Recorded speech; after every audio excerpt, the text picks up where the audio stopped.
بسم اللہ الرحمن الرحیم. حاضرین السلام علیکم. میں ہوں سید محسن رضا. آپ دیکھ رہے ہیں میرا فیس بک اور یوٹیوب چینل. میں امید کرتا ہوں آپ خیریت سے ہوں گے اور میری دعا ہے کہ اللہ تعالیٰ آپ کو اور آپ کے اہل خانہ کو اپنی حفظ و امان میں رکھے. ویڈیو وائرل ہونے کا زمانہ ہے اور اس زمانے میں مائک ملک کی ویڈیو وائرل نہ ہوتی یہ کیسے ہو سکتا تھا. لیکن یہ ویڈیو ذرا مختلف نوعیت کی ہے کیونکہ اس ویڈیو کو کسی اور نے وائرل نہیں کیا بلکہ یہ ویڈیو مائک ملک نے خود وائرل کی ہے. اور اس وائرل ہونے والی ویڈیو میں مائک ملک نے قانون سے مدد مانگی ہے. اور وہ مدد کیا ہے؟ قانون سے کس قسم کی مدد مانگی گئی ہے؟ کیا ایک خواجہ سرا بھی امید سے ہو سکتا ہے؟ آج کی ویڈیو میں ہم ان تمام ٹاپکس پر بات کریں گے، لیکن اس سے پہلے عرض کرتا چلوں کہ میرے چینل کو رپورٹ کیا جا رہا ہے. آپ سے گزارش ہوگی کہ لائکس کیجئے گا میری ویڈیو کو، کومنٹس ضرور کیجئے گا. نئے آنے والے دوستوں سے گزارش ہے کہ سبسکرائب کیجئے گا، اور پرانے دوستوں سے میرے عرض ہے کہ میرے چینل کو اپنے دوستوں کے ساتھ ریفر اور شیئر ضرور کیجئے گا تاکہ میرے سبسکرائبر کی تعداد جو ہے اس میں اضافہ ہو سکے. حاضرین، مائک ملک کی جو ویڈیو ہے، اچھا ایک میں آپ سے عرض کرتا چلوں کہ میں وہ ویڈیو چونکہ یوٹیوب کی ٹرمز اینڈ کنڈیشن ہے تو وہ میں یہاں پہ شیئر نہیں کر سکتا کیونکہ پوری شیئر کی نہیں جا سکتی. ٹرمز اینڈ کنڈیشن کا ایشو آ جاتا ہے. شارٹ کروں گا تو آپ کو سمجھ نہیں آنی معاملہ کیا ہے. لیکن میں آپ کی تسکین کے لیے میں آپ کے جذبات کو سمجھتا ہوں. میں اس ویڈیو کو آپ نے کیسے دیکھنا ہے، میں وہ ویڈیو کے اپنی جو گفتگو ہے اس کے اینڈ پہ آپ کو ضرور بتاؤں گا، اس لیے میری ساری گفتگو سنیے گا.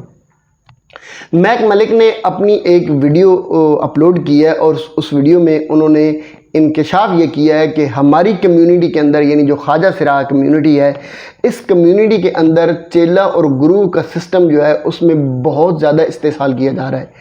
ایک عرض کرتا چلوں کہ مائک ملک چونکہ آج کل شاہینوں کے شہر سرگودہ میں یعنی رہائش پذیر ہیں، تو ویسے تو ان کے ٹاپک پر گفتگو کرنے کا مقصد یہ نہیں تھا کہ وہ میرے شہر سے ہیں، بلکہ میں یہ گفتگو، اور ویسے بھی میں یہ کلیئر کرتا چلوں کہ مائک ملک جو ہیں وہ بنیادی طور پر سرگودہ کی رہائشی نہیں ہے.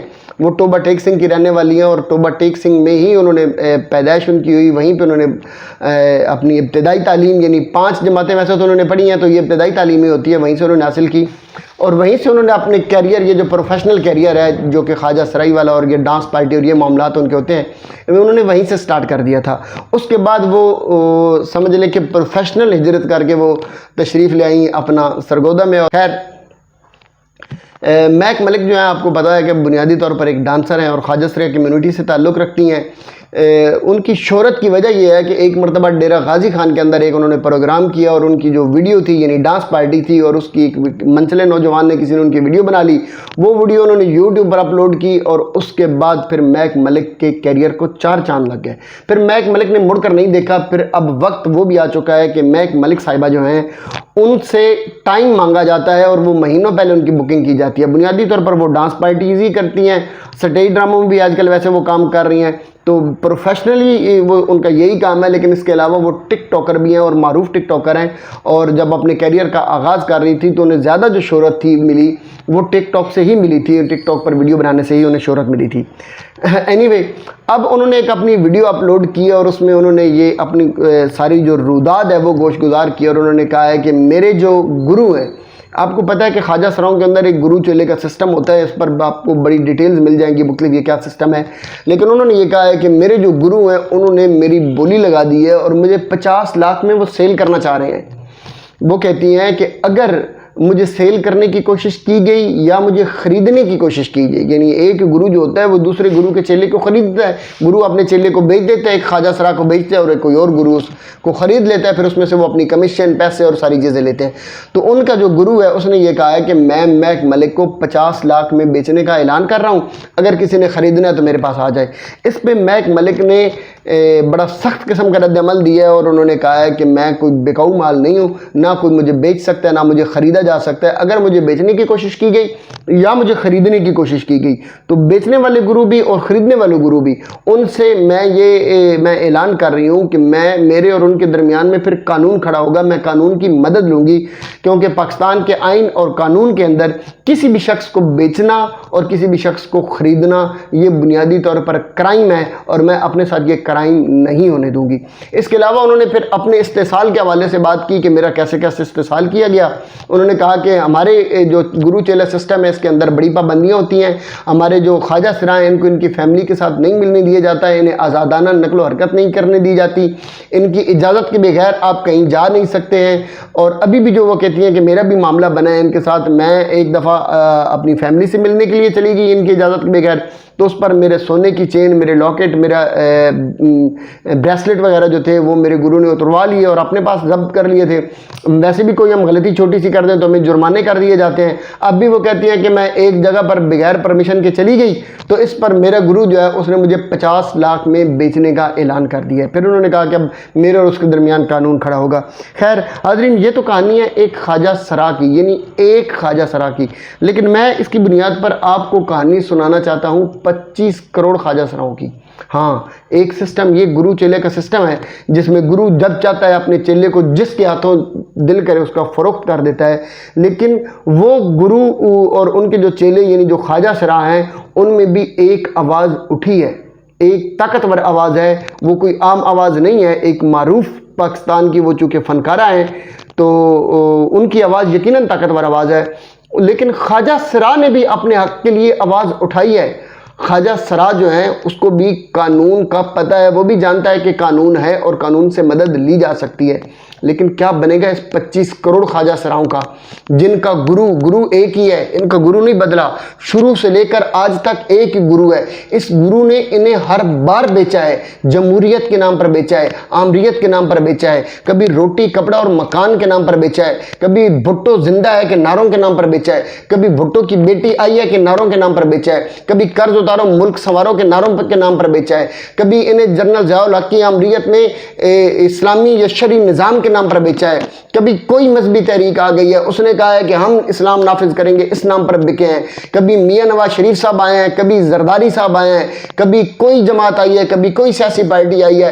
تو یہ سارے سیاستدان، یہ جتنے بھی سیاستدان ہیں ان کے اوپر یہ تو بیسیکلی خریدار ہیں، یہ جتنے بھی ہیں یہ سارے کے سارے اس پبلک کے عوام کے آپ کے خریدار ہیں، اوپر ایک گرو بیٹھا ہوا ہے، وہ گرو اس سارے کے سارے سسٹم کو چلاتا ہے۔ اس سسٹم پر اس کی گرپ اتنی مضبوط ہے کہ اس نے سارے بندوں کو کانا کر کے رکھا ہوا ہے، ساروں کی ویڈیوز اس کے پاس ہیں، وائرل کی ہوئی ویڈیو، وہ ویڈیو سے ان کو بلیک میل کرتا ہے۔ وہ گرو جب چاہتا ہے، جس وقت چاہتا ہے، ان کو جس پارٹی کے ہاتھوں، جس نعرے کے ہاتھوں ان خواجہ سراؤں کو بیچتا رہتا ہے، اور یہ خواجہ سرا ایک ایک کر کے بکتے رہتے ہیں۔ کبھی یہ خواجہ سرا نعروں کے نام پر، مختلف جمہوری نعروں کے نام پر، غربت، مہنگائی، روٹی روزی، فلاں پروجیکٹ یہ ہو رہا ہے، اب مختلف قسم کے نعرے انہیں دیے جاتے ہیں، کبھی کوئی کارڈ، کبھی فلاں کر دیں گے ہم، یہ جاتے ہیں، یہ گھنگرو باندھ کر ان کے جلسوں میں ناچتے ہیں، ان کے جھنڈے اٹھا کر ناچتے ہیں۔ یہ سارے کے سارے خواجہ سرا مختلف پارٹیوں کے، مختلف جماعتوں کے مختلف نام لے کر یہ ان کے جھنڈے اٹھائے ہوئے ہوتے ہیں، ان کے نعرے لگا رہے ہوتے ہیں، ان کے پلے کارڈز اٹھائے ہوئے ہوتے ہیں، ان کے نام پر یہ پچھلے 70 سال سے 25 کروڑ خواجہ سرا ناچتے چلے آ رہے ہیں۔ لیکن بدقسمتی اور بدبختی یہ ہے کہ ان کا استحصال آج بھی اسی طرح ہو رہا ہے جو آج سے 70 سال پہلے ہو رہا تھا۔ ان کے حقوق پر آج بھی اسی طرح ڈاکہ ڈالا جا رہا ہے جیسے آج سے 25 40 50 سال پہلے ڈالا جا رہا تھا۔ ان کی عزتوں کو آج بھی ایسے ہی لوٹا جا رہا ہے جیسے آج سے 40 50 سال پہلے لوٹا جا رہا تھا۔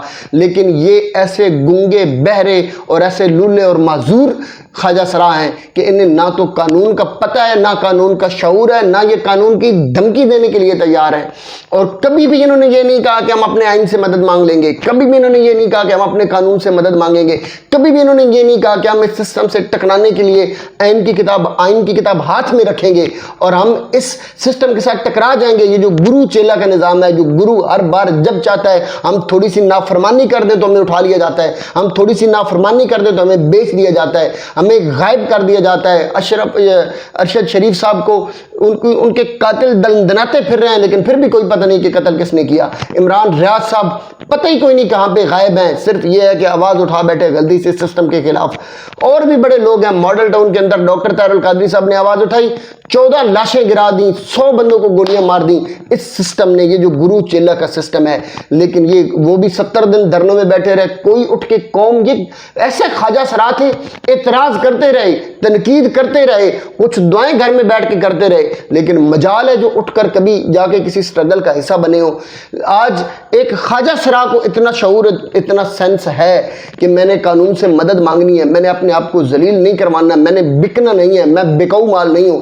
لیکن 25 کروڑ خواجہ سراؤں کو یہ نہیں پتا ہے کہ قانون کیا ہے, شعور کیا ہے, ہمارا حقوق کیا ہے, ہم نے قانون سے کیسے مدد مانگنی ہے. قانون کو بھی خیر یہاں پر تو پھر وہی ہے کہ وہی سمجھا جاتا ہے کہ قانون جیسے ردی کی ٹوکری ہے, جوتے کی نوک پر لکھا جاتا ہے. لیکن پھر بھی سسٹم جتنا بھی مضبوط ہو, یہ یاد رکھیے گا کہ جب ایک پوری قوم اس سسٹم کے خلاف متحد ہو کر نکل آتی ہے تو وہ سسٹم پھر آپ کے سامنے کولیپس ہوتا ہے. یہ تاریخ گواہ ہے. ایسے کئی سسٹم تھے جو اس سے بھی زیادہ مضبوط تھے, لیکن جب قومیں نکلیں تو وہ سسٹم گر گئے. ابھی بھی وقت ہے اس قوم کو ایک خواجہ سرا سے تھوڑا سا سبق سیکھ لیں کہ اس نے ایک آواز تو اٹھائی ہے کہ کم از کم میں اپنے حقوق کے لیے لڑنے کے لیے تیار ہوں, میرے اور اس کے درمیان قانون کھڑا ہوگا کوئی اگر مجھے خریدنے کے لیے آئے گا. اب چونکہ انہیں اس بات کی امید ہو چکی ہے وہ قانون کہ مجھے مدد کرے گا, میری وہ امید کے ساتھ ہیں کہ قانون میری مدد کرے گا. اس امید کے ساتھ آپ بھی کسی دن اکٹھے ہو جائیں پوری قوم بن کر, متحد ہو کر اجتماعی طور پر اپنے حقوق کی سٹرگل کے لیے. تو وہ وقت دور نہیں جب آپ کے اور ان چلوں گرو جو ہیں جو آپ کو سیل کر دیتے ہیں ان کے درمیان بھی پھر قانون ایک دیوار بن جائے گا جو آپ کا تحفظ کرے گا. خیر وقت انشاءاللہ آئے گا ایک کہ جب قوم متحد ہوگی. اللہ تعالیٰ میرا آپ کا ہم سب کا حامی و ناصر ہو. اپنا خیال رکھیے گا, دعاؤں میں یاد رکھیے گا. والسلام.